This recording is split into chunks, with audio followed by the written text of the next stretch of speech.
Hi, and welcome to Relotip Tuesday. My name is Chris Pardo, and I'm the Vice President of Global Services at Plus Relocation. I'm here today to talk about extended and frequent business travelers, what they are, and how to manage them. Typically, we define extended business travelers as those folks out there on trips from 10 to 90 days. Frequent business travelers are those same people that are going to multiple trips to the same location or to multiple destinations throughout the year. This population has seen some pretty explosive growth over the last 10 years. In a recent survey, PwC found that nearly 60% of corporate clients anticipated increases in extended and frequent business travelers.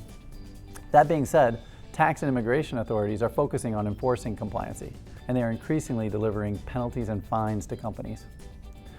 In fact, many companies are reconsidering how these travelers are being managed because, frankly, poorly managing these travelers can lead to some pretty negative situations for both the employee and the company.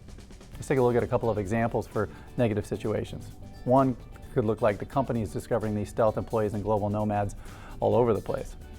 Two, an executive could be held at an airport due to having improper immigration paperwork, or worse yet, being imprisoned for that.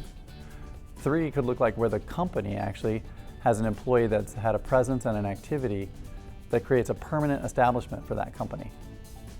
Our tip to avoid these kinds of negative byproducts is to proactively design your policies and processes that will facilitate quality tracking and monitoring of these people.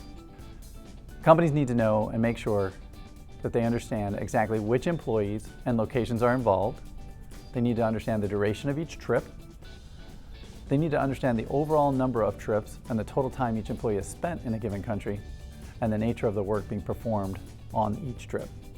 By addressing these details, your program can steer the company clear of the dangers of non-compliancy.